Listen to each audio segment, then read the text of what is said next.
Okay, guys, welcome to the Sales Recruiting University podcast. Really excited for today. We got Michael Milliard on the podcast today. He's one of the best recruiters that I know. He's actually the director of recruiting for Be Wealthy, which is a real estate coaching company. He recruited roughly 200 to 300 people last year. Right now, is recruiting 10 to 20 agents per month, and has so much value to offer in terms of administrative processes around recruiting, practically recruiting, like in the interviewing process and even in onboarding. So we're going to dive into all those topics. What's up, my man? How are you? I'm doing good. I'm excited to be chatting with you. Me too. Me too. Why don't you do a quick, intro on who you are, where you work, and kind of what you do and how you got into recruiting? Cool. Yeah. So I work for a company called Be Wealthy, and more specifically in their real estate sales division, which is called Elite Home Advisors. And what we do is we're a traditional real estate sales team that operate out of the Phoenix metro area and then have some satellite locations throughout the country, 12 in total at this point. And some of those are direct partners and some of those are on like a profit share kind of split. And then we also have a wholesale acquisition division of our company. So we go out and hire wholesale acquisition specialists and help them learn about real estate wholesaling and how to generate deals through that avenue. And then what I do now is some recruiting and then some of the mostly helping function all of the recruiting systems across the board and what they're trying to accomplish in their direct companies and who they're looking to hire and bring into the company. Love it. Love it. And yeah, so I know we got a lot to talk about. So, we kind of got three high-level topics that you are an expert in, which is kind of like, the administrative system side of managing high volume recruiting. And now you're doing that in multiple locations, and kind of organizing that process and also closing, guys down into your opportunity and onboarding. And so why don't you talk about like what your recruiting process, like the high level process, what it looks like today? Like how are you successfully signing 10 to 20 real estate agents every month across, I think it was 7 offices? Yeah. So essentially what we did is we jumped into Sales Recruiting University, right? And I was kind of thinking about recruiting from a hiring standpoint. I'd always had a sales background, but I hadn't really been thinking about recruiting from a sales background, right? Like I'm trying to convince this person of the opportunity that we have, although that's what I was kind of doing, right? And being Yeah. fairly successful with it. I think we were averaging about 9 a month prior to starting. What ended up happening was we jumped in and I was like, oh, this is sales. Like I need to convince these people of the opportunity that we have. And so then what I did is I took some automation that I'd already built out, applied a lot of the systems and processes that I was learning from you specifically, right? And we started just saying like, okay, if we're approaching this as a sale, right? And I'm trying to get these people into my business Yeah. to close them, how would we go about it that way? And then that's where a lot of the automation turned on from there, right? And Yeah. so it was like, let's get as let's cast the widest net possible, right? Let's get out there and get in front of as many eyes as we can. Yep. We used Indeed from your recommendation, and we just said, let's go and get as many applicants as we possibly can, right? Because an applicant is a lead in our mind, and then filter those through automation. And I automated the whole process from apply to walk in my door at my office, right? Yep. Which is both pros and cons to that, and we can get to that if we have questions about it. But that's the way I did it, right? So everything from they click to apply with Indeed to they end up in my office was either handled by a virtual assistant or handled by automation through our CRM, right? Yeah. And so I was able to go and meet with a lot of people, right? Like I would do 3-4 interviews, 3 or 4 group interviews a day, every day of the week. And I'd throw one on the weekend so I could catch those people that couldn't come. And then I would meet with, 5, 10, 15, 20 people per group interview. Sometimes really big ones, they get a little awkward. I can only fit 18 people in the building, right? Yeah. Or in the room. Yeah. And we'd go get, too many people signed up every once in a while. Yeah. And yeah, so that piece, that administration piece of like flipping the switch and thinking like, oh, this is sales. How Yeah. do I get in front of them? Boom, cast a big net and just go get in front of more eyeballs. Yeah. So couple notes, the pros and cons thing. I definitely want to dive into that. So kind of like my assumptions there is, so you started off like super wide net, right? Because you kind of took the administrative processes and you're like, I don't want to do all this admin crap. I'm really good with automation. I'm just going to automate all the processes to get these fools into these group interviews. One of the negative aspects, I assume, is, you're inviting everybody and not everybody is, potentially even qualified. One of the things that is kind of interesting about that is when you're not so picky on the background, it depends on like what the opportunity's like, how short the sales cycle is, how easy it is to onboard and train somebody up into the role. But, if you're not too crazy from a background perspective, sometimes you can recruit people that don't have the exact background and train them up into the position, even if they didn't have like the perfect ideal background. So is that kind of like how you started, where it's like, hey, anybody that wants to sign, like let's rock and roll? Or were you just trying to save yourself time and push as many people in front of yourself as possible? So there, we dropped the barrier of entry really pretty low compared to most real estate offices, and in some cases maybe too low, because really we would bring them in and have them do, like, there's certain things that you just require a real estate sales license in the state of Arizona to go and do, and so there's other things they can do without it, right? We do wholesale acquisition and that kind of stuff. You don't need a license to be doing that, and so when you don't require the license, more people and just figure out who wins and who can fit works just fine. But when that licensing and that testing and passing that schooling is, we needed to end up refining that process a little bit, because the system broke a little, right? And really what I kind of discovered is like, man, we can hire. You can tell me a number and we can go figure out how to hire that many people in a month, no problem, right? But the trick is can we onboard that many people at some point, right? And we got a lot of actually great tips from SRU on that even as well, because we were able to say like button up our onboarding process a lot through that as well. But yeah, when you go and bring in 45 people in a month, it breaks some stuff, right? Yeah. So would you say that's kind of the, the cons is obviously if you're open to everybody, right, there's going to be a lot of unqualified people, especially in real estate where it takes maybe 3 months plus to scale up and get licensed and even start making, money. It's like far few people, between make it. Like, what are some of the other cons of kind of taking everybody under the sun, if that makes sense? Yeah. So really the most difficult part is getting them through the schooling and license, right? That is the biggest con, where I have it just takes so long for some people. In Arizona, it's 90 hours. And so it's a lot to go through. And then the test isn't necessarily easy for most people, right? Some people don't have an issue with it, but for most people, they take it a few times. And now it's commission only sales, 100% commission only, right?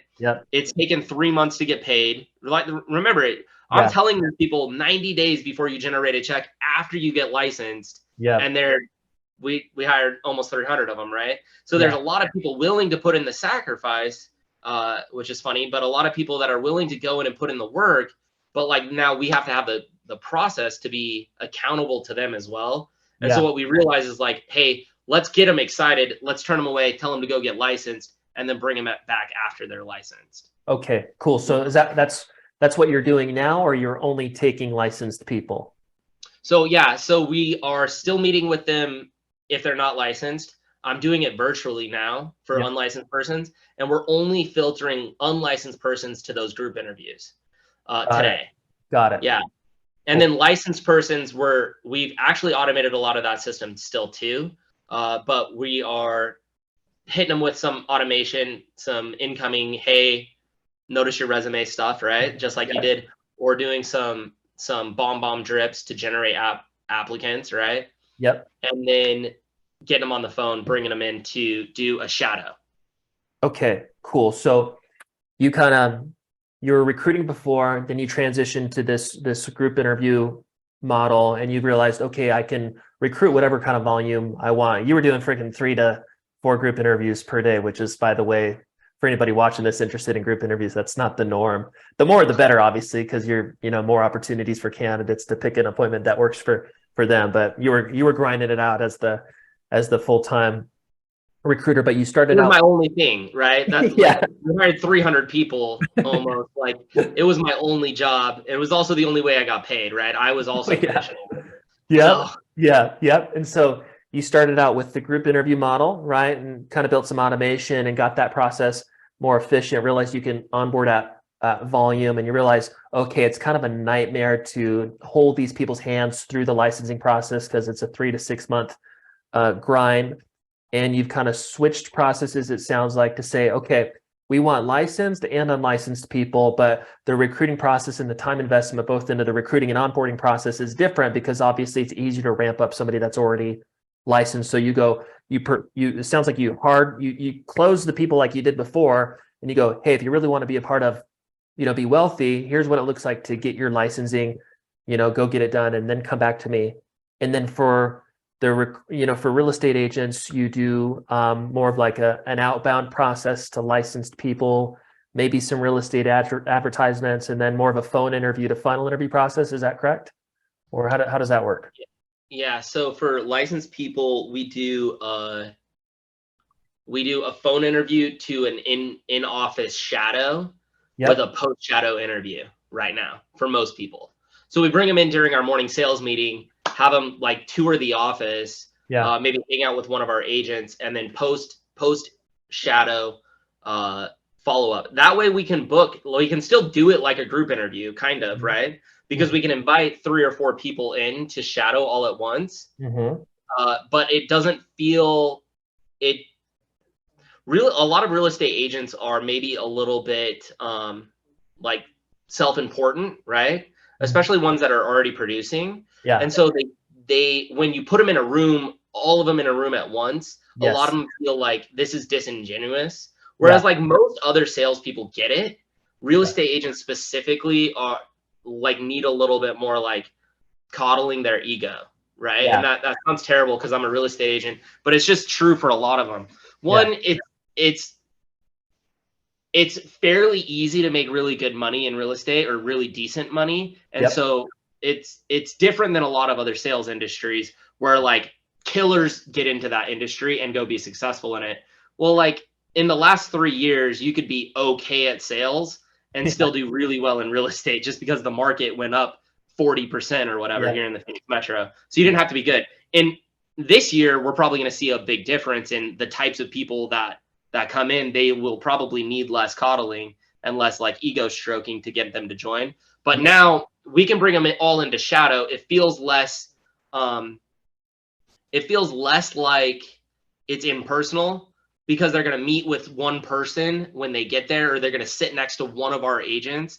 And Yeah. then individually, we're going to pull them into group and pull them into individual post shadow interviews. So they Yeah. get like kind of a group thing that's a real high, like just a high level overview of what we do Yep. as we tour the office, but Yep. it doesn't feel as ungenuine because now they get that more of that personal touch. So I just kind of adapted the model a little bit. Love it. You've seen me do my group interview and I'm just preaching in front of the board, right? Yeah. And Crushing it. yeah, and although that's super fun and we can hire a bunch of people that way, Yeah. a lot of times like the agents that were already licensed would come into that room and they Yeah. would look around the room and they would feel like, oh, he's not recruiting me, he's recruiting everybody, which is understandable Yeah. because I 100%. was. Makes total sense. So you mentioned shadowing a couple times. So this is something, that most organizations don't do, and you guys do it really well. You have a large team too. So, when Michael's talking about, kind of bringing hypothetically 4 people into shadowing one of the better reps in the office or something like that, it's kind of them watching the job be done to see if it kind of aligns with what they want to do. Talk about shadowing more in terms of like how it can benefit the recruiting and the retention process or the onboarding Yeah. process. Yeah. So typically people have a vision of what real estate is, even real estate agents that are maybe having some slight success, right? Maybe they're doing I don't know, maybe they're doing a couple $1,000,000 a year in volume, which is not a lot of money into their pocket. Yeah. Maybe they're making like 60-ish grand a year. Mhm. a lot of those agents think about real estate as if, or people in general think, new agents think about real estate as like, I might do an open house on the weekend and I'm going to say hi to everybody at the gym and I'm going to say hi to everybody in the grocery store and I'm Yeah. going to close 3 deals a month. And the truth is that doesn't really work unless you do that for a long period of time and then stay religious about following up with your CRM and Yeah. like taking people to lunch consecutively and going to coffee every day and like Yeah. you're really systematic about it, right? Mhm. And so that is a way traditionally that people built real estate businesses, but it's not a way you go and scale a real estate business, right? And Yeah. so a lot of what real estate companies do today is they pay for click ads, right? Pay per click, Yep. just like on Google and just like you would anywhere, or they hit cold data on just like they grab a bunch of data, they just Yep. call cold data, just like Yep. anybody else. Yep. And so the thing is when you bring an agent in or a new agent or a prospect and you sit them down and you say like, hey, you can go make 150, $250,000 this year, no problem. There's agents on our team doing it that are just agents, right? You can go do that and you can do it consistently, not like 60 grand in 1 month, nothing for 3 months, 60 grand again, Yeah. right? But like we're going to go close 20 grand every month and we're going to do it consistently. Yep. Totally possible, right? Yep. But the thing is they think they're going to do that by not picking up the phone. And the Yes. only Yeah. way we preach Yeah. to do it is pick up the phone and talk to more people and Yes. then get better at following up with those people and then get better at converting internet leads into transactions. And so for a lot of agents, it's a shell shock for them to come in and sit next to someone that just picks up the phone and calls homeowners all day and finds people that want to sell their house. That is like, that's Unusual. real, right? Yeah. And I know that's going to sound funny because there are so many agents that do that, but Yeah. also there's so many agents out there that just can't pick up a phone, right? Yeah. Yeah. And so we bring them into shadow to sit next to someone to one hear someone else say, yeah, I'm crushing it, right? Because a lot Yeah. of our agents are crushing it. And so to hear someone else say, yeah, you could come here and crush it just like me, right? Mhm. And also to show them what they're actually getting themselves into. Can they pick up the phone and make a cold call? Yep. Because the worst thing is getting someone onboarded through all the administrative piece and find out that they have call reluctance, right? Yeah. That like not only do they not know how to do it, which I can teach you how to do it, but they're unwilling to actually pick up the phone and put it to their ear Yeah. and say, do you want to buy or sell a house, right? Yeah. Yeah. And so I just want to weed those people out as quickly as possible. Like Love before I this. go through the whole onboarding, I would do it the same no matter where I was at. If I was selling solar, Mhm. Yep. before I did onboarding, I would go with the Yeah. guy and say like, okay, you knock on the next door. Yeah. No, unwilling to knock on the door, probably not a fit, bro. Sorry. Love it. Love it. So this is huge because this is a really good tool to leverage when you have like the human resources to be able to do that, which is shadowing what he's talking about, right? So he has, they have, in the field real estate agents, but also they have an office aspect of their organization where reps can slam the phones at the office. Is that correct? And both work in the office and in the field, or do you have two separate departments, or how does that run again? So yeah, great question. So we have a select number of inside sales agents that Yeah. only stay in the office, but most of our agents spend their mornings in the office on the phone and Got the it. afternoons out on appointments. Okay, cool. So in terms of shadowing, and in his case, they know to produce at a high level, which is what we want, right? If we bring reps into our organization, we want them to be financially impacted, right? We want them to crush it and be super happy with their job experience, their income, and they know because they're a really good sales organization at Be Wealthy, they know that to be a top performer, to be a consistent six-figure, 150 to 250K per income plus earner, that it takes picking up the phone. So one of the screening tools that Michael uses in the recruiting process is he gets people to go, okay, I get it, I have initial interest, right? Then he passes them off to shadow one of the reps, right? The reps obviously have to be on board with that, which means they need to be, performers. If they're making good money, they're happy with the organization. If they care about the growth of the company, which they probably do if they're doing well, they care enough to maybe be shadowed by a potential newbie. If I'm tracking, but he passes them off to a performer, so that guy or gal can see that person hit the phones and see this is exactly what it looks like, and they can see that person actively say, this is what it looks like to crush it here. By the way, I freaking love my job and I crush it. And I love working at this company, right? Yeah. Not only is that person like a third party voice, like recruiting that person, but it's a screener because the potential recruit is saying, okay, this is what it looks like. And it's Michael setting expectations at the same time and using that as a screening tool, which is super cool, super applicable to, I'd probably say, probably most sales models, kind of like what you were referring to. I love that. One of the things that you kind of alluded to earlier too is, obviously like the market blew up in the last 3 years. So interest rates are increasing in the markets. It's different. It's going to be different for the next 1 to 2 years. You kind of alluded to recruiting probably being easier this year. At least that's kind of maybe what I heard. So in terms of the recession coming, like for me, from like a service perspective, we recruit into commission-based sales opportunities. Like recessions come in, that means layoffs are happening with the bigger organizations. People with salaries are getting forced into other opportunities. So it's like, to my perspective, the best recruiting opportunity ever in the next couple of years. Like, how do you guys look at building the sales organization during the recession in the next like 1 to 2 years? Yeah. So the beauty of any recession is that first, it's going to humble a lot of people that started during the good times, right? Yeah. Everybody that's kind of been through it, they're going to be like, oh, it's back to hard work. It's going to be a little lean, but they'll know, right? I've been in real estate for 7 years. And when I first started, it wasn't like a recession, but it wasn't what it was 2 years ago. Right. Yeah. And so I remember like the switch when it was like right after COVID, how crazy things got in sales. And so, yeah, we're seeing there become more interest from agents that are a higher caliber of agent that typically would say, I could go do this all on my own. Well, now a lot of those people are finding that their like pipeline isn't as full as it was before. And because they didn't build out a business with systems and processes to get them to the next level, then what they're doing now is they're saying, oh, I need some of these systems and processes, right?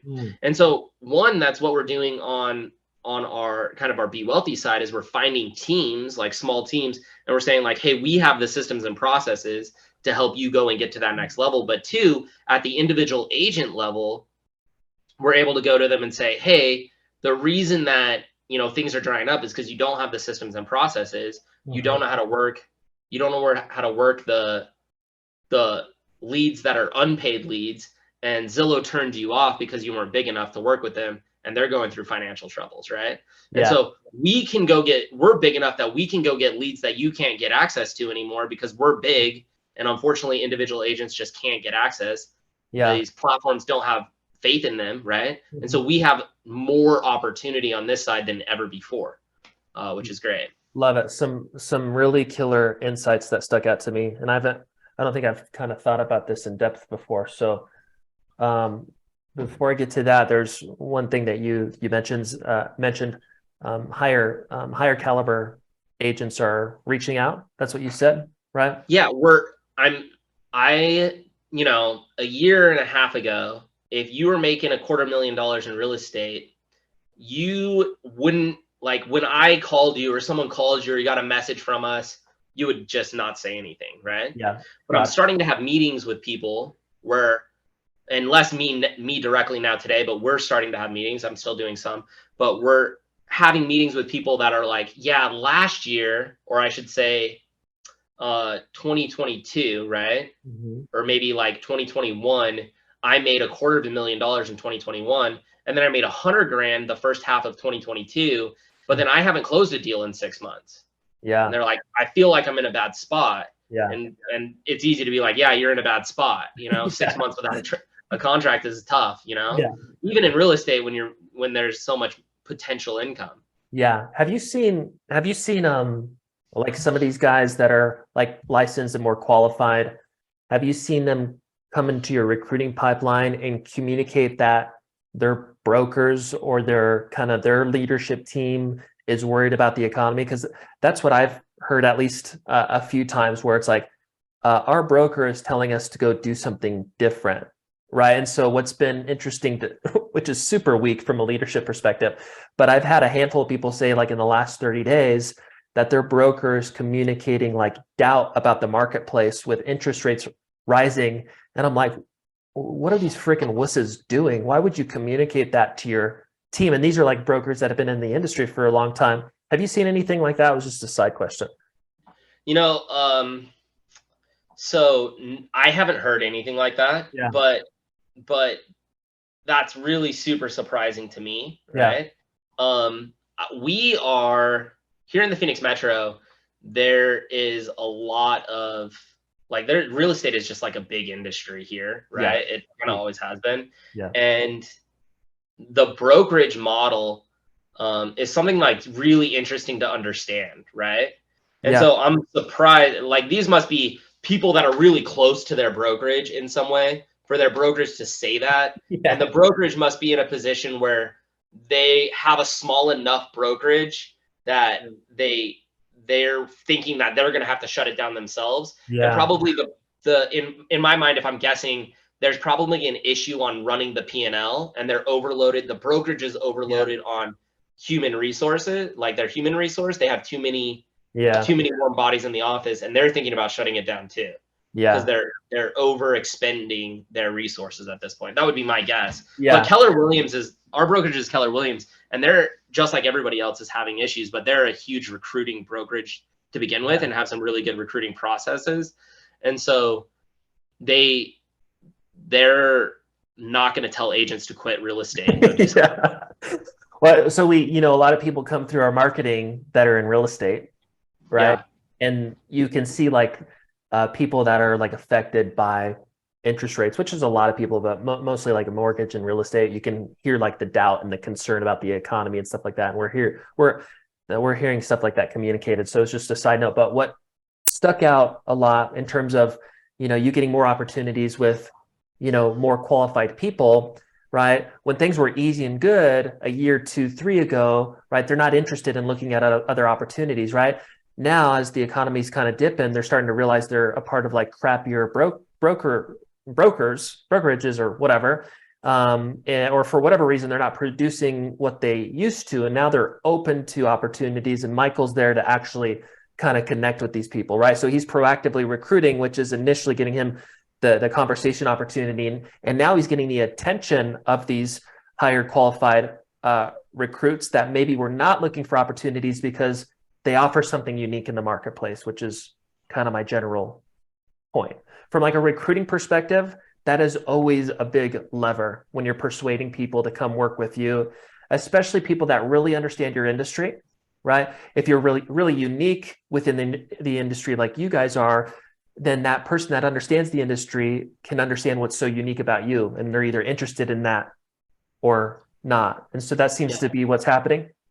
Yeah, exactly. And you know what? The truth of the matter is like, as a team, a real estate sales team structure, we're really not that unique, but it's about painting your uniqueness into it, right? Yes. Like Yeah. we're trying to demonstrate how unique we are. Like the fact that you think you're mentioning that we're unique just means I've done a good job conveying to you over the years that we've worked together how amazing I think the opportunities here are, right? Yep. And it's Yep. not that we are any different than 90% of the real estate sales teams out of there that follow like the real estate sales team handbook.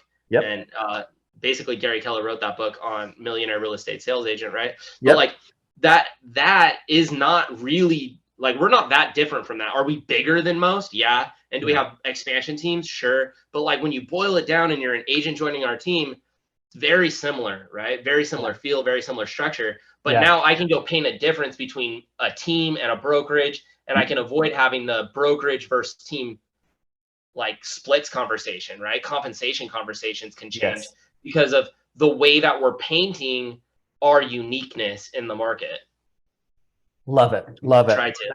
That's good for everybody to kind of consider right now, right? If if you're in an industry that's like highly saturated, which is a lot of direct to consumer industries, like home improvements, solar, insurance, real estate, right? There's a million companies. Okay. And if you're proactively recruiting, one of the most important things that you can do in the recruiting process is show that you're completely unique from the marketplace. In reality, there's not going to be that much uniqueness. So you got to find something and build that value into your pitch. So let's transition into like the pitch and communicating your opportunity, which you're a freaking master at, right? So Yeah. like when, the notes that you gave before the podcast, you're like the frame of the interview, communicating like compensation expectations, the sacrifice and those kind of things. So, in terms of persuading people into an opportunity and showing you the uniqueness or whatever shows a candidate enough to make them want to work for you, like what comes to mind for you, Michael? I think that it's important. Like, I think the important things that I try to make sure I convey to the people applying for positions in our company are the fact that people have done it before, right? So like, you're not going somewhere no one's been before, right? And the idea between the habits and skills that you have in your life today and what it's going to take you to get to the place where you want to be, right? Yeah. Because even if you know how to go and produce an income, but you are no longer producing that income based on your current activities because maybe the market changed. Well, now we need to say, okay, well, someone moves my cheese is in a different spot. I got to go find it again, right? So that means I'm back to learning. I'm back to building the habits and skills necessary to continue to grow, right? And so for us as a company, we're constantly evolving, learning and growing and changing, improving, I should say, maybe not changing, but like tweaking the model in which we operate. Yep.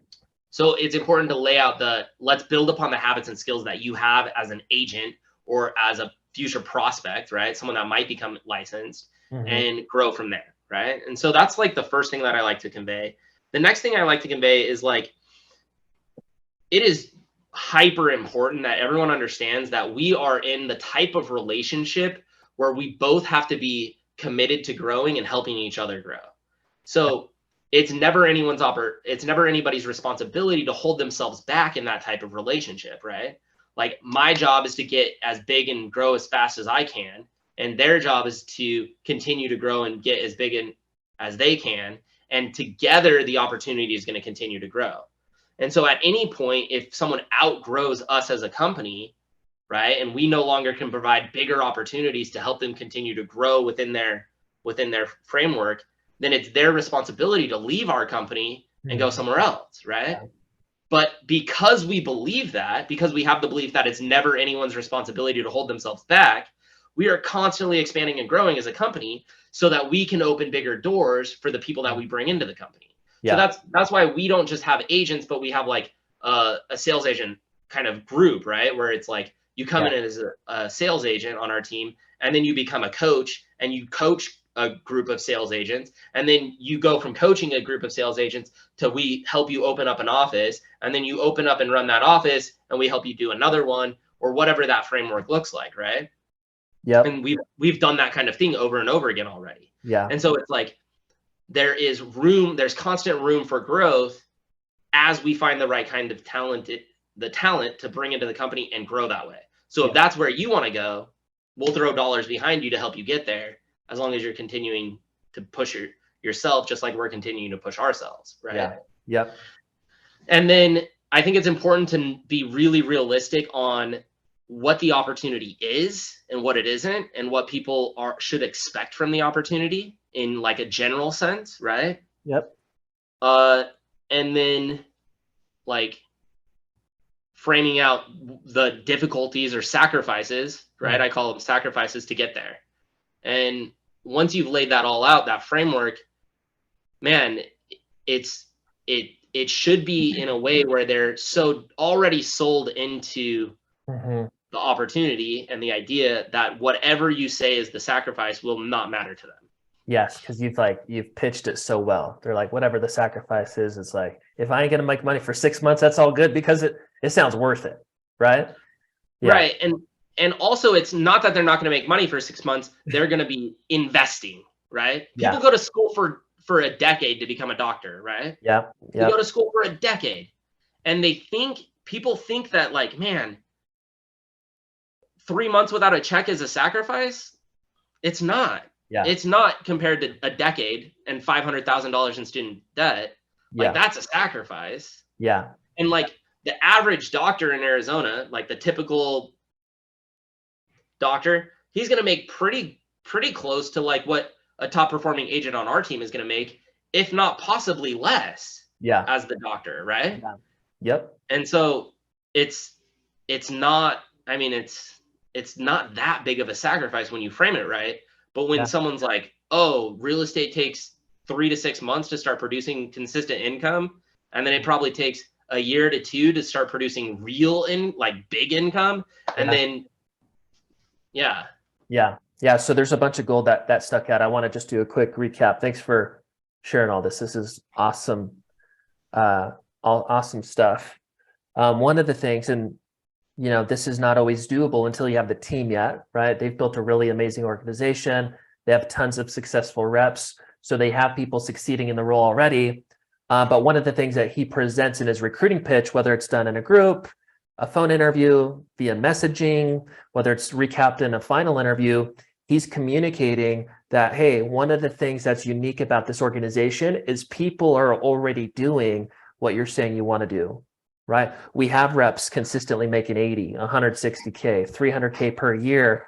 We know exactly what it looks like to see success here. We have the systems for it. And not only do we have the foundation for it, but there's reps actually doing it. So one of the things that's important for you is we're doing it and we know how to take you to where these people are, right? So from a persuasion perspective, once you have people, or if you have people today succeeding in the role, you got to lean on the fact that you've made people successful or provided a path for them to be successful to help the persuasion aspect of your recruiting process. And if you don't, now you just got to be transparent about it. And once you start to have successful people, you want to add that into your recruiting pitch. Another thing that stuck out too is one of the things that he communicates is when you work at this organization, we're going to be working with you to develop and improve your habits and your skill sets so that your habits and skill sets as a professional predictably result into the success that you want. Okay, because you don't just show up and be whoever. You need to be the person with the right habits and skill sets that actually gets the result that you desire for your life, whether that's 80K or 300K, okay?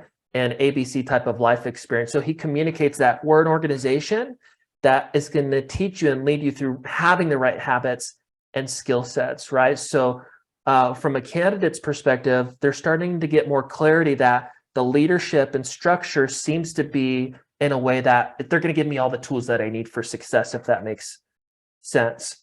Another thing that stuck out is he's communicating like, hey, our organization, we're freaking blowing up, right? Now we're at 12 markets, right? Just a few years ago, we were here. We're going to continue to scale across the US, and we want to work with companies. We want to work with people, professionals that want to grow. We're never going to hold you back from growth.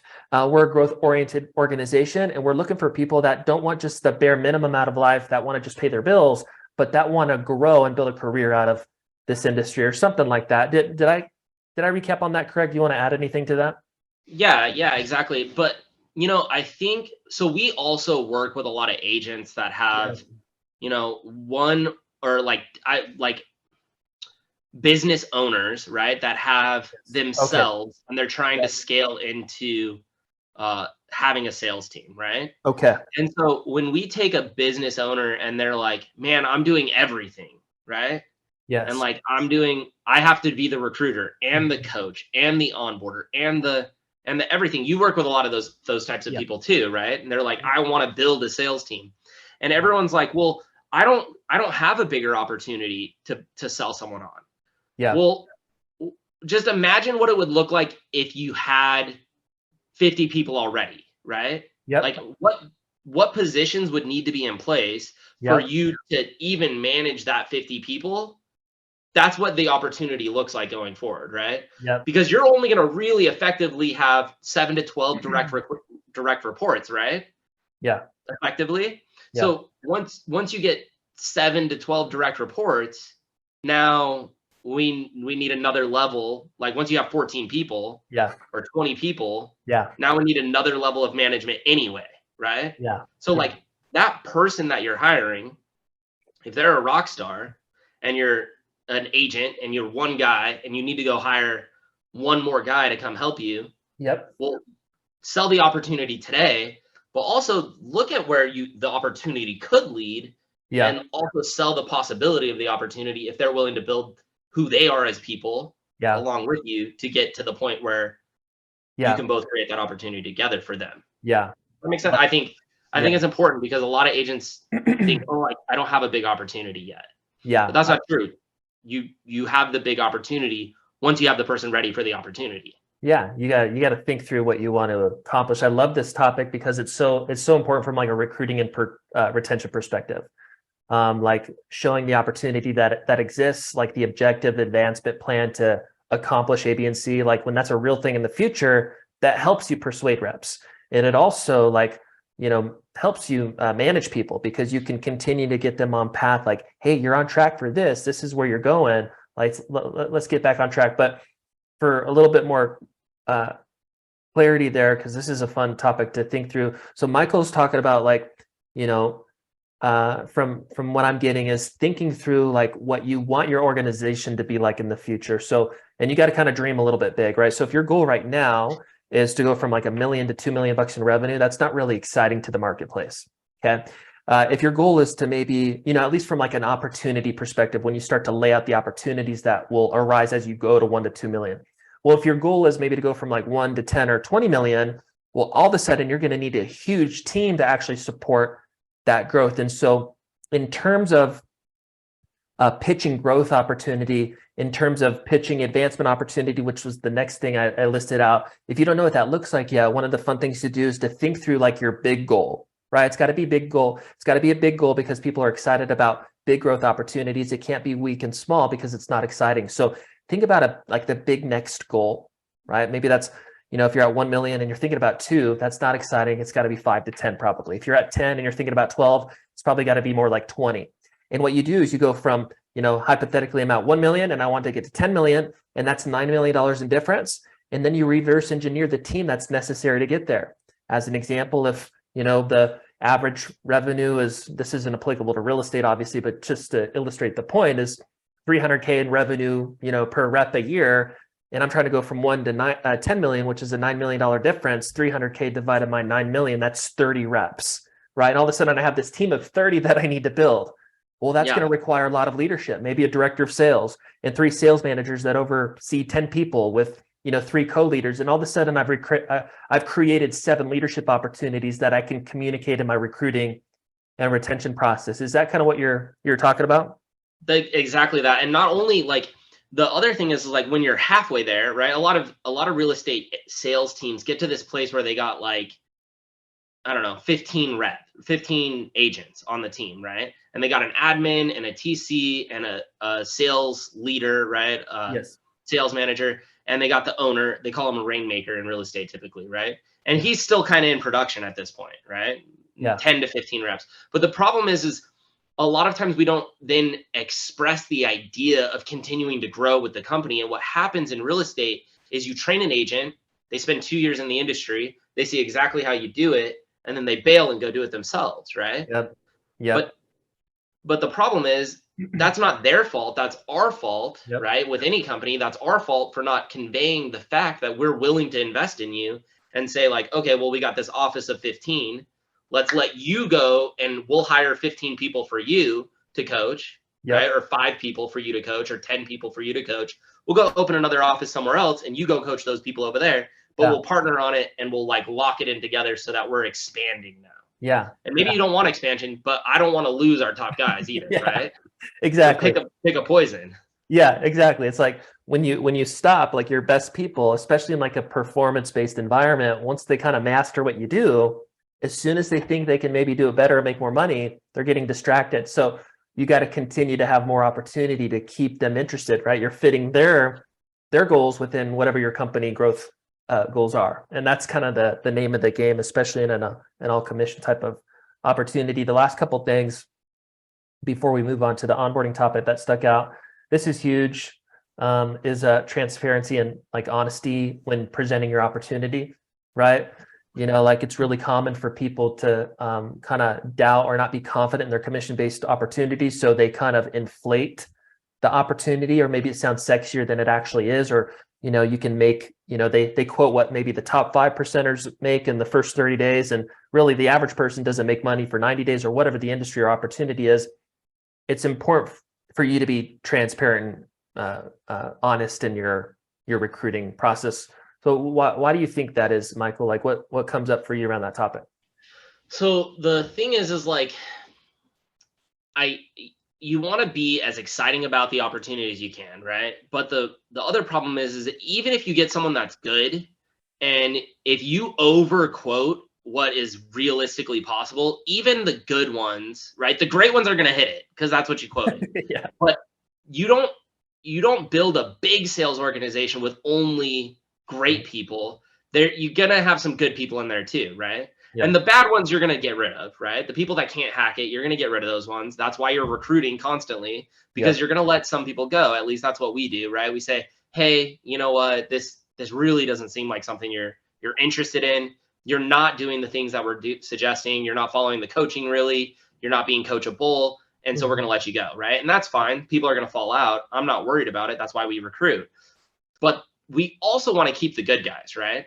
So the guys that are happy with 60, 70, 80, 100 grand a year, there is a place for them in our system still, right? That's still a number that's big enough. Now, if you're making less than 60, that's not really big enough. There's not a place for you. But at 60, if you're happy with that number and that's where you want to be, that's okay. It's making enough money for the company to keep you. And so I don't want to convey that everybody's only making $250,000 or more, because then some people are going to come in and they're going to do 85. And, most people make 60 to 100 their first 12 months. That's what I tell people, right? Once they are licensed in production. And that's pretty close, right? A couple good people might do 55 or something, right? But most of the people that are good or great do in that range, right? And so I would rather them feel like, okay, well, I hit the target, than feel like, well, I didn't hit the target. It doesn't work for me. I'm out. When I want to keep those guys. I want the guy that can close net himself 70 grand a year, just as much as I want the guy that can net 100 grand a year. Like, it's not that big of a difference to the company. Yeah, right? For sure. 100%. So kind of what I'm gathering here is like, you have the top performers, right? That's kind of like guys like Michael and people watching this podcast, right? We can be thrown into any type of industry and, here's the script, here's like the basics, and, we'll just figure it out and have success, right? Those are kind of the top 10 percenters, right? Then you have kind of the bottom group that's just going to cycle out. We call this, like, although the numbers aren't perfect, we call this the 10-30-60 rule. Like the 10%, they're crushers, right? You still want to provide a good experience because they deserve a good experience if they're working with your company. Then you have the middle 30%, which we call like the average Joes or average Janes. And then we got the bottom 60% who just cycle out. And so you're thinking about the average Joe in terms of like quoting what it looks like to ramp up into the position, the income averages for your first 3, 6, 12 months, 2 years, whatever. You're quoting like what the average Joe should be accomplishing. So you're not over pitching the opportunity is kind of what Michael's saying. Thanks for sharing that. I'm sharing direct experiences, right? Like, people have done this in the past, but this is average. This is typical. Love it. And then a big piece of your pitch is the sacrifice, right? You've kind of like, you've built the value in the industry, why we're unique, like, the roadmap to success, like all this stuff, right? And then you go, okay, this is what it looks like. So talk about the sacrifice. Yeah. So most of my framework I pulled right from you, right? Yeah. Except I guess for the sacrifice piece. And the best part. My favorite part now. Your favorite part, yeah. So I just needed a clear way to convey to people how hard this actually was in a way that didn't scare them out of doing it, right? And so for me, what I came up with was like, dude, this is just everything in life requires some kind of sacrifice, right? And so instead of saying like, hey, you're going to go 30, 60, 90 days without a check, because that's a big deal to a lot of people, right? Especially if you're young or you're new to the sales. If you're new to commission sales and you've only ever made W-2 income before, man, me telling you 3 months without a check is scary. Now, to me today, I could go jump into anything and you're like, it's gonna be 3 months before you get paid. I was like, yeah, I'll figure it out and let's roll, right? Yeah. Because I trust myself to go produce a big opportunity on the back end. Yeah. But for a lot of people, it's new. And so I just said, I need a way to demonstrate to people that everything is going to be a sacrifice no matter what they choose. So they're faced with an option today and they can come and pick the road less traveled, right? And they can say, I'm going to go get into real estate, or I'm going to go get into this commission only sales opportunity. Or they can go work at McDonald's and make their 15 bucks an hour, but both are a sacrifice. You just got to pick your sacrifice. Yeah. Or I can go become a doctor and sacrifice 10 years of my life going to medical school and then create a big life for myself, which changes the habits and skills that I have. That's why I'm able to earn more money. Yeah. So I can go do that sacrifice, or I can come in and do this other thing. And so first I lay out the framework of income, and I tack it directly to the habits and skills that you have, because people that make $250,000 or $500,000 a year just have different types of habits in their lives. And they 100% know how to do things different than the average person making, 60 grand a year in the US today. Right? They are different people. And then once I've tacked that framework together, then I go make direct references to the types of sacrifices, right? So I say, like, the doctor goes and makes this big sacrifice, but also the guy working at McDonald's makes this kind of sacrifice, right? The being broke forever sacrifice. And it doesn't matter what you pick in life, you're going to have to eat that sacrifice. And so then when we come and we say, hey, everything requires a sacrifice, including real estate. And in real estate, the sacrifice isn't 6 months or isn't 10 years, it's 90 days. And all of a sudden they're like emotionally captivated, right? To the outcome that they can produce, so that they're invested in their idea that they're sacrificing no matter what. No matter what they're doing, they're going to be sacrificing something. So they might as well come and bet it all on black, right? They might as well come and try.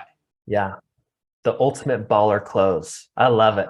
Right. So he's got like the bare bones, salary, just paying your bills. Right.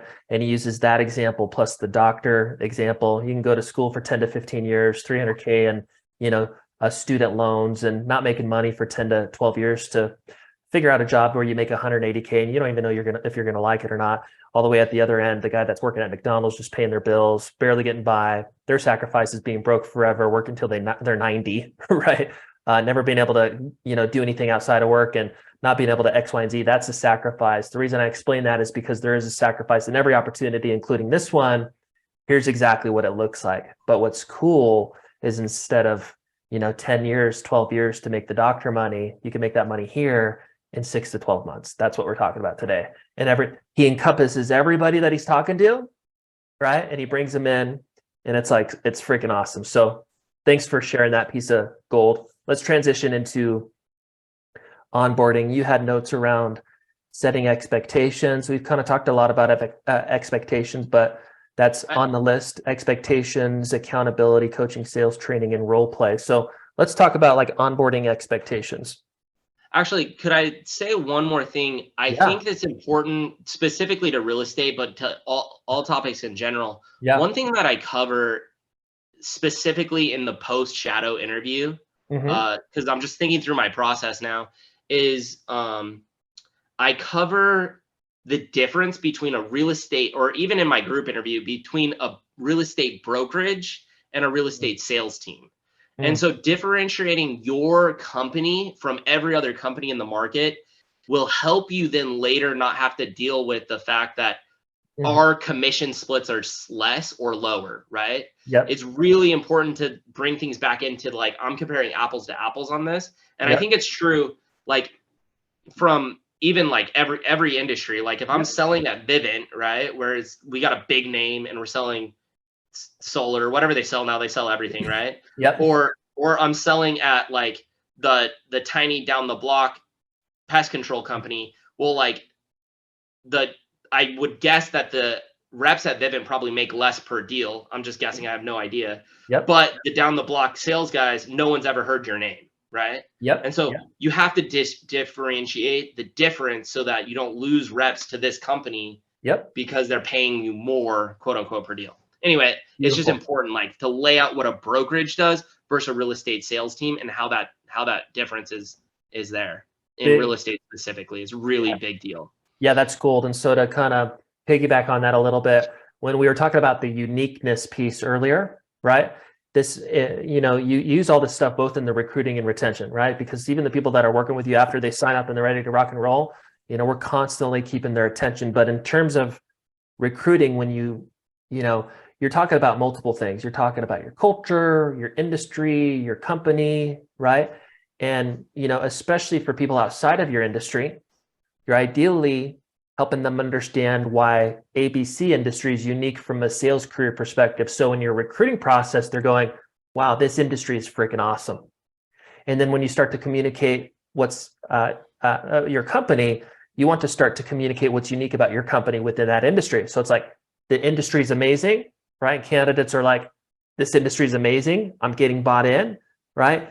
Here's our company. Here's why we're unique specifically within this industry. So they don't just pool you with everybody else, all other 10,000 companies that are doing the exact same thing. So thanks for dropping that. And ideally you go hire people that are already doing what you do at some level. If you can pull them, because your opportunity is so unique, and you can pay them less.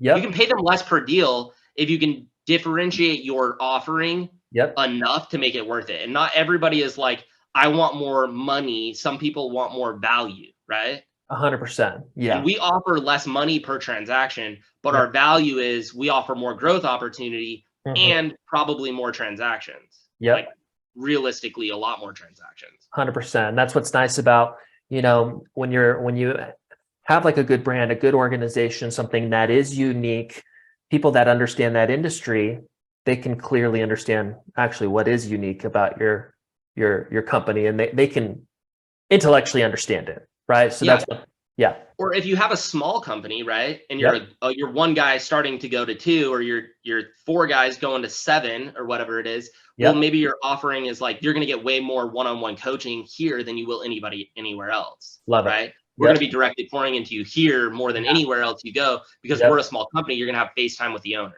Yeah. You make it up. Whatever it is. Yeah. Whatever it is that makes them go, oh, wow, that's cool. It's pretty much what you're doing. Exactly. Right? Love it. Love it. Okay, cool. So in terms of onboarding, so what comes to mind when you think about like onboarding a rep? So so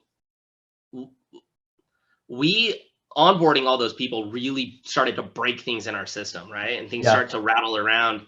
And so we had to get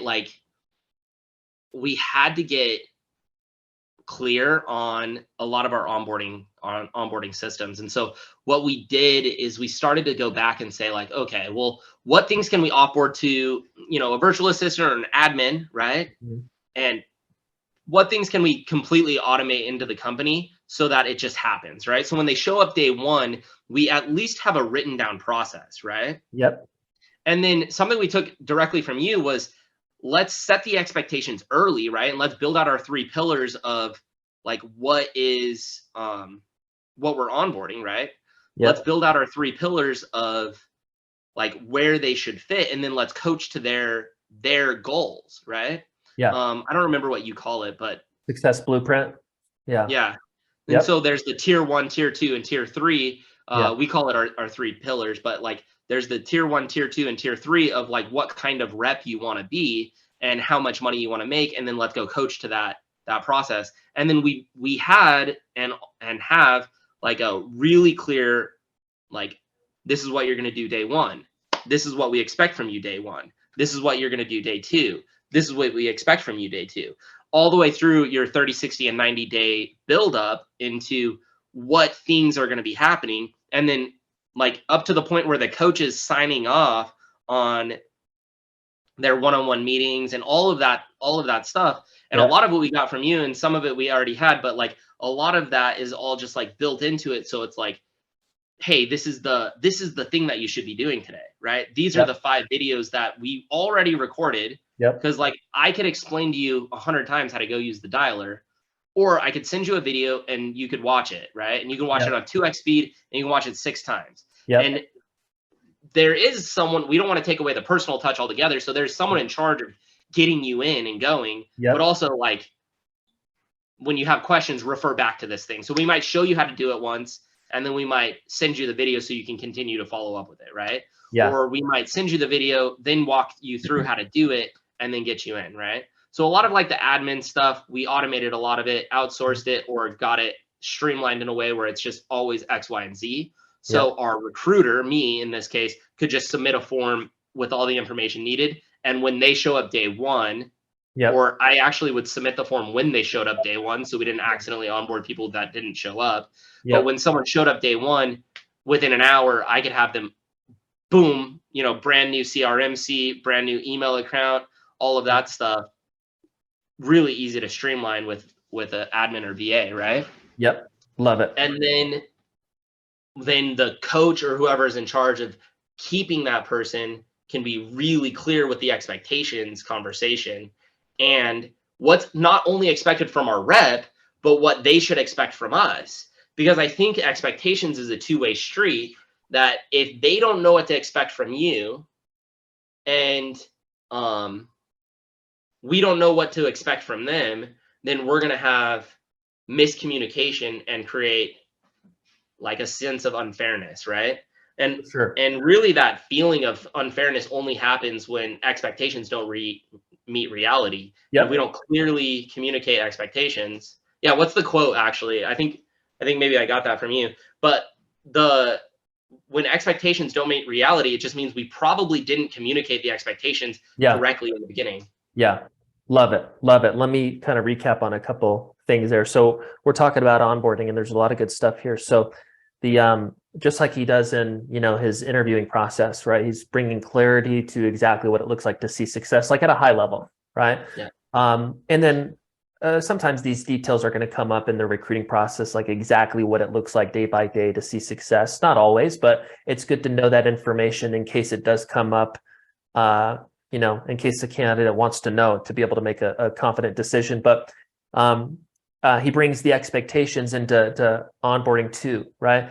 Here's exactly what it's going to look like to see success within the position. Do you get it? Are we on the same page? They're committing to the bare minimums that he expects to get through the success blueprint or the ramp up period or whatever you want to call it. And he sets expectations. So both the leader, the trainer, whatever the title is, and the new rep, they're all on the same page. Another thing that he mentioned too, and this is really common for small and even like larger companies too, and this is like outside of just the hiring process, but typically leaders are doing administrative work that is really simple to delegate either through automation, which is something Michael's great at, and then also delegating to administrative staff.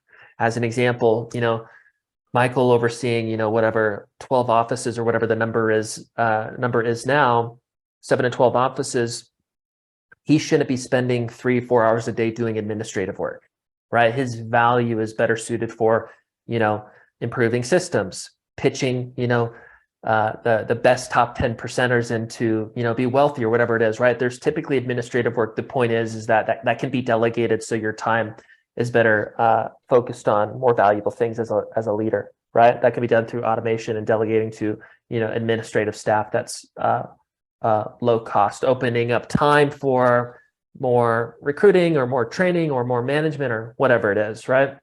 Yeah, it's your 80-20, right? You got to focus on your 20, not your 80. Yes. Love that. Love that. Yeah, that applies. The 80-20 rule applies to like everything, huh? Yeah. Yeah. Yeah. So I cover it in my interview, actually, in my group interview. really, tell me about that. I talk about brokerages, and it's kind of a high level, but I talk about brokerages, and most brokerages model are built around recruiting more agents, not making every agent productive. And so for them, if you fall in the 80% of people that are unproductive, and I use it kind of loosely because it's not actually 100% the way that it works, but it is really close. Yeah. Then then they don't care, right? And they're as a Mhm. company, their 20% is recruit, not make you productive. As the differences on a real estate sales team like Mhm. us, everyone has to be productive because we are investing so much in every single person that walks in the door with the Mhm. CRM and all the stuff that goes into like putting them in a chair. We really need more productive people for it. Yeah. Yeah. So I'm loving that. So to recap, make sure I'm understanding is, in terms of the value or the production that comes from the company most, and this is another thing that you're separating yourself from the competition with, right? In the recruiting Yep. process is, the typical, if you're highly interested in, this industry and you're getting excited about it based on the things that we're talking about, it's important for you to know the normal in the industry is that they get the majority of their success from just pumping in new bodies to the organization, They right? charge a monthly fee, is what they Yeah. do. Yeah. And so that's where they get that's where they get the majority of the value and the growth within their business. We get, instead of pumping in, high volumes of bodies, hundreds of people, whatever the number is, and everybody just being a number, what we do differently is we're selective on who we hire. And the time, our time and our investment is not just into recruiting, but developing you as professionals so you're productive and see success. Right. Right. So just a cool note that, is another kind of tool he uses to separate himself in the from a competition standpoint. Um, he was talking about this is such an important thing, is clarity in the onboarding process, right? Whatever he calls it, the stage 1, 2, and 3 or something like that. Tier 1, 2, or 3, I guess, Yeah, for the yeah. tier And this, agent tiers. yeah, and this is super cool. If you have enough like human resources to focus on these differences, I haven't kind of seen this.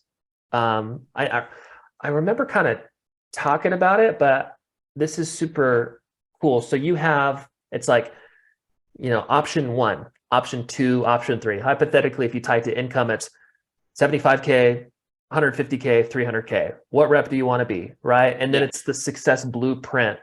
Right. So that's super cool because some reps, they do want to make 75K and they're super happy. And some reps are like, I need to crush 250.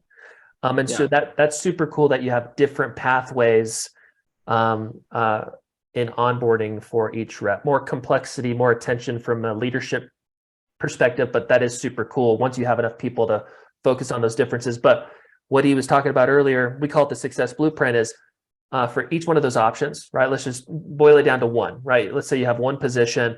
You want to map out exactly what it looks like for the average Joe to ramp up into the position. So let's say that it takes, you're pitching a 100K income, or quota allows a 78K per year income, which is 1,500 bucks a week, whatever, right? And that's what you're pitching in the recruiting process and closing reps into. You want to think about, okay, what does it look like for the average Joe to scale up into that income? Hypothetically, let's say it's 60 days. Doesn't matter. Maybe it's 30 days or 90 days or more. You want to think about that timeline. And then what he's done is he's reverse engineered that timeline day by day, all the way through the 60 days or 90 days or whatever the timeline is. For him, it's 90 days. And he's mapped that out Monday through Friday or Monday through Saturday, whatever the working days are. Monday, day one, do this all the way through week 12 or week 8 or the first 60 days or whatever. So when a rep comes on board, they literally know everything that needs to happen day one, day two, all the way through their first 90 days. And it's literally like, do this, check it off. So it's kind of like a new hire checklist and like a responsibility that they need to do to scale up into what he's been communicating, which is A, B, and C or whatever, right? And Yeah. so that clarity is insanely important for the rep, so they know exactly what they need to do. It does help in the recruiting process when that clarity is there, but it's important in the onboarding process because they need that clarity. It's that clarity is important for the leader too, so they can understand where the rep is at, so they can help the rep track through the onboarding process and make sure they're on track.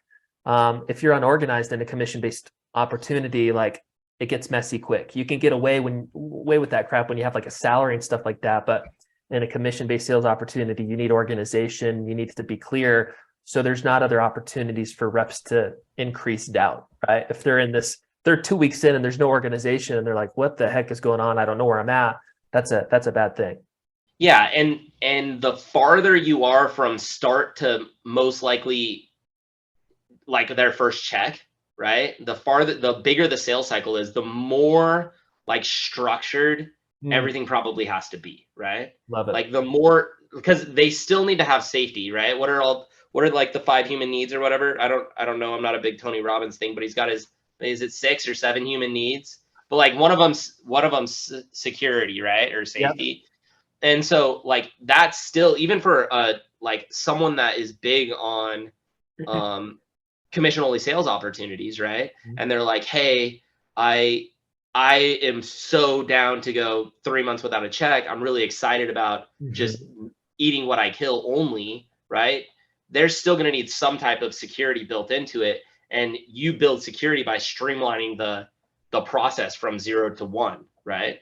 I love Like that. that's really the streamline, is like, how do I go get my first deal? And the more simple that appears, even Yeah. if it's difficult, it doesn't have to be like, something can be simple and still difficult, right? Yep. Yep. Just because it's hard doesn't mean it's not. Just because it's hard or it takes time doesn't mean it's not simple, right? Yeah. I love that. I haven't heard you say it like that. I love the the clarity in the blueprint or whatever you title it for you, tier one, tier two, tier three. Like the clarity, that's a tool for security, right? They don't have the income security, but at least they have some security in that there is a step-by-step process that's really detailed, right? That I can follow. And then from there, it's either, I'm following my leader through the process. I still like the company, want to work with them. And then I also believe in myself to complete the tasks required. But I love that connection between like a layer of security because the process is so clear. That's super cool. Yeah, and maybe your process isn't already, like, maybe you don't have the time to go write it all out, right? Like if you're brand new to building your sales team, Yeah. right? You got 3 guys and they've been with you forever, and you guys are just running and gunning. You're all like quote unquote partners or something, but you're Yeah. gonna go hire a sales team. Well, maybe you don't have a blueprint written out. That's okay. You should still have like a very basic, like, this is how we're gonna do it, right? You're Yeah. gonna come out with me every single day. I'm going to show you everything I do so you can go duplicate it your third week or whatever it is, right? Yeah. And then improve over time. Yeah, and improve over time. Exactly. Yeah. Yeah. So like I would hate for someone to say like, "Oh, hear this podcast and be like, "Oh, I can't go do sales recruiting university," which kind of changed my life, right? In a lot of ways, Yeah. like my thinking about recruiting. "Oh, I can't go do that because I should go build out my 30, 60, 90 days first." And I know maybe we're not pitching it. I'm not trying to, but like I would say like, no, you can just start where you're at and go Yeah. build the thing that you're building Yeah. and improve it over time and plug Okay. into I see what you're systems and saying. processes and just adopt other people's systems and processes and improve upon that, right? Yeah. Yeah. Okay. So kind of what Michael's saying is that, because all this stuff, right? When people listen to this stuff, they're like, oh my gosh, this is so much freaking gold. But it's like, man, I don't have any of this crap. I'm overwhelmed. Like, where do I start? Like Yeah. they didn't start and have everything like it was today. Like, it's something that he's still perfecting, like every week. Right. Yep. So you work with what you got, right? You do the best that you can. And over time, you look at it as like it takes years to perfect. Like, even within our stuff, you know, I'm like, man, it's nowhere I want it to be. Although I know it's really good compared to like 95% of companies, like internally our sales department systems and those kind of things. It's like a forever improvement process. So start with what you got and improve over time, and you'll see your retention rates, increase or whatever. Okay. So I know we're coming up on time. Let's finish up with kind of some sales training and role play stuff. I know that you have that skill set too. So what do you guys like do from a sales training and role play standpoint to get reps understanding the sales job? Yeah, that's actually great. So first, one thing that we do is we're all together for our sales, like actual segment of the day, right? So everybody is like, new people are sitting next to someone that has more experience typically, right? Mhm. And so they're able to hear how those conversations happen live in real time. But also, I think role play is like imperative to becoming good at sales, right? Yeah. Like a lot of people that are natural salespeople, that just like have the gift of gab and think that they don't need to role play, uh, they end up limiting their potential on actually getting good at dialing in the process, right? And Yeah. like I've been this person, right? Because I have an ability to communicate that most other people, Yeah. not to like toot my own horn, but most other people don't Yeah. have. Yeah. But if I role play or even just like just practice my scripts, right? Yeah. I'm going to get better at saying things in a way that more clearly like convey the message that I'm trying to deliver, right? Mm-hmm. And so if we're bringing new people in and we're doing no role play and we're not doing any script practicing and we're just saying hit the phones, right? Which was exactly how it was when I first started in the company, funny Yeah. enough. Just hit the phones. Yeah. Well, we're going to lose out on some people that can be taught how to Yep. go and be good at sales. Yep. We're going to lose out on some of those people, right? And Yep. so what we implemented is we do script practicing 3 times a week, and on the off days they're supposed to be like making sure they memorize their scripts. And we do role plays, I'm sorry, 3 times a week, and then they're supposed to be practicing their scripts the other 2 days on their own, right? Yep. But we have someone in our office that like does role play with them every single day with our new agents that come into our team. We go into our conference room, and if it was even as small as you and one person, even though you're great, role play every single morning, right?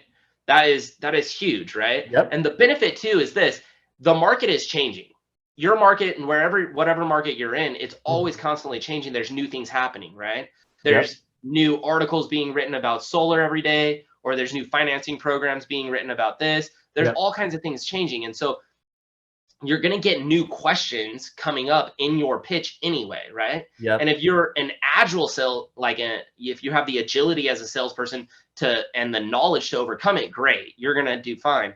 But some of your salespeople are good, not great, and you need to go make them as good as they can possibly be. Yeah. You do that by role playing with them so they can see how someone else Mm-hmm. would overcome that objection, right? Yep. And Yep. you might be out of the sales cycle at this point and you're not really in the sales trenches anymore, Yeah. but you're the like person that knows how to actually do it. Yep. Well, even more important that you're role playing, right? That you're 100%. like going through that and like really helping people get better at sales.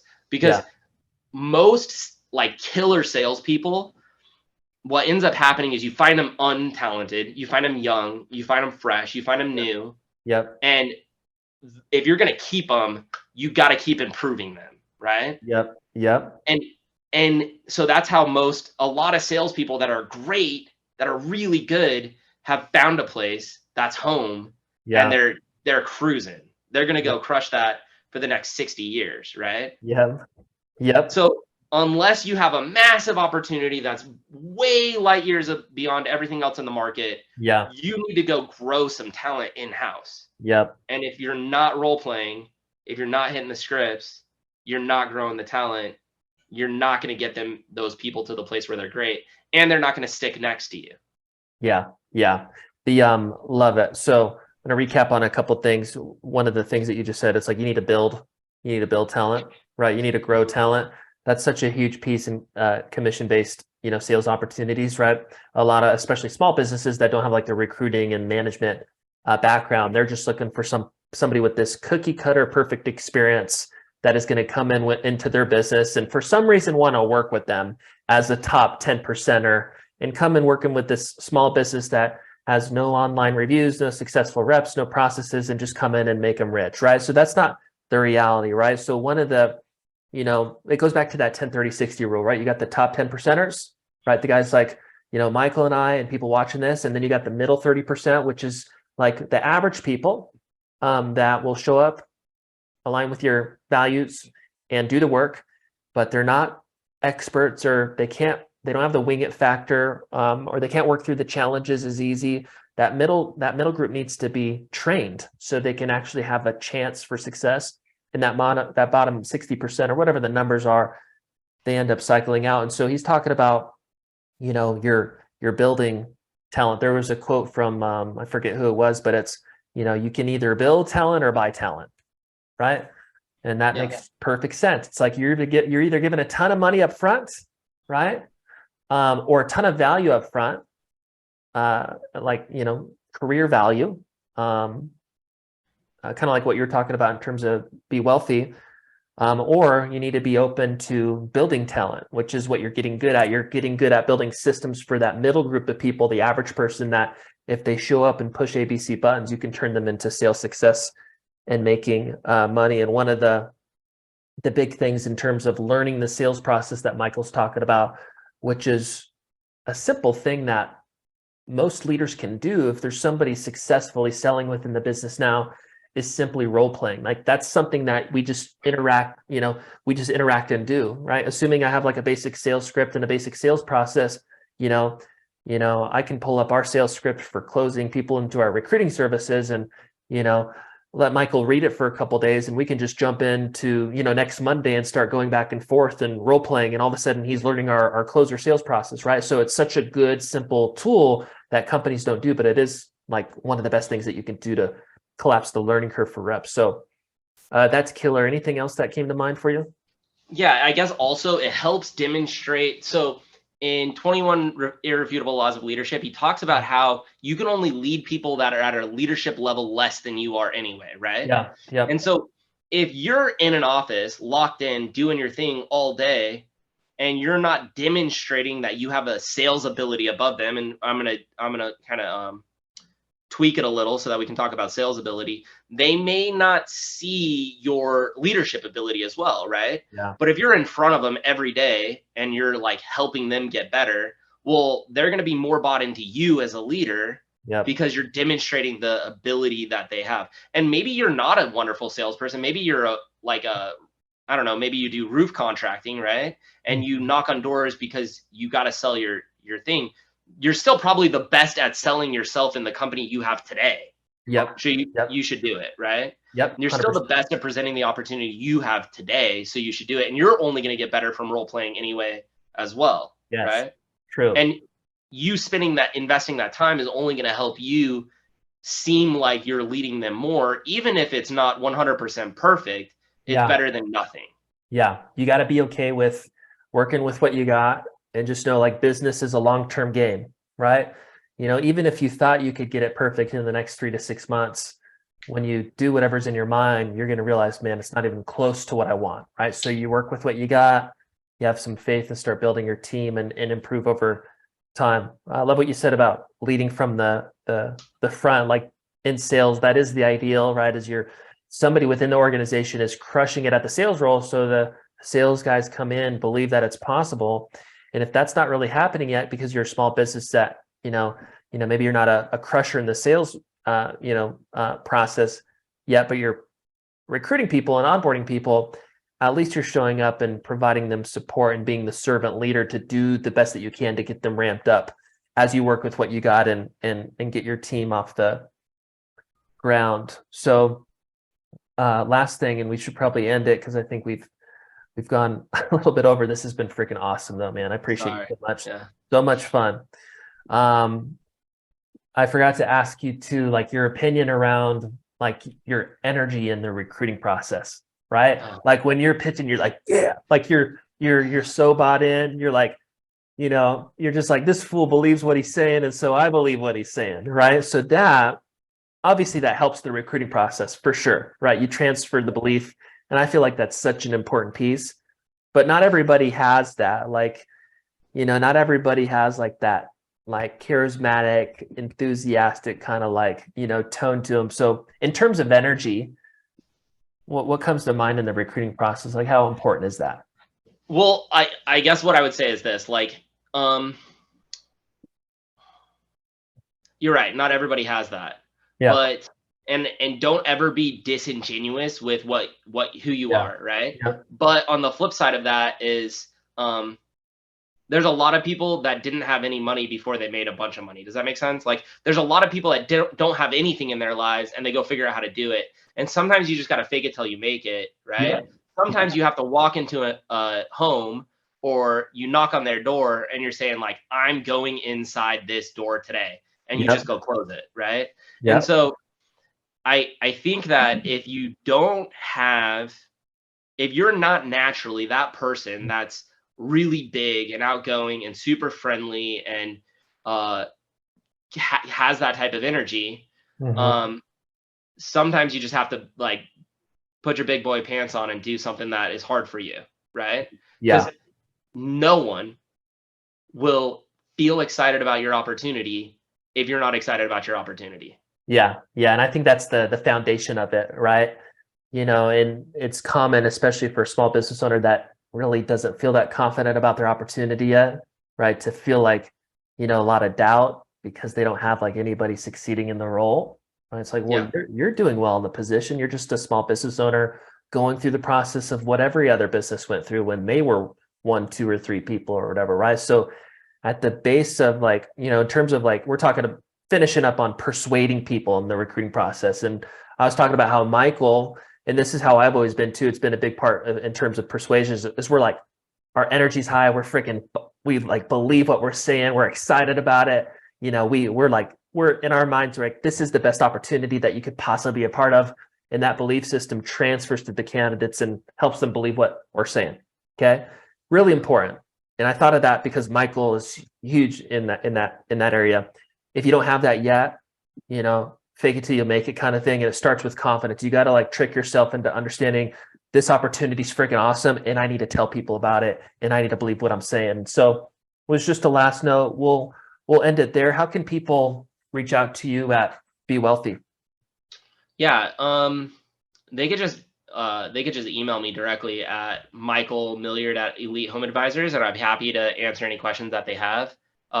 We do a ton of sales coaching for real estate sales teams. So if you're looking for real estate sales coaching, we do a ton of it. We have all kinds of products from entry level, jump on a call every day and do it as a group, or go and do one-on-one coaching, and we do it with you and like baby step you through the process and help you go and grow your team and do everything along the way with you. So we're really excited about finding people that understand what our value is and what we're looking to accomplish, and they're headed in the same direction as us today, right? Yeah. We have enough value to offer that not everybody is a fit for our organization anymore. Yep. Not every real estate sales team is a fit for what we offer anymore, but we're excited to find the ones that are a fit for what we're looking to accomplish, and understand that we can grow further. We can go further together. Right. Yeah. And so definitely excited to talk to anybody that would be excited about that. Yeah. As far as real estate sales go. Yeah. Great organization, guys. If you're a real estate company looking to like scale up your sales, improve your systems, all that stuff, amazing company to connect with. Michael Milliard, you can also check him out on LinkedIn if you're having trouble finding him. But anyways, I appreciate you, my friend. Thanks for all the value you offered today. And it was great hanging out with you. Yeah. And don't forget, like, go through the Sales Recruiting University, right? Like, yeah, that's go right. through it. Go that's do right. it.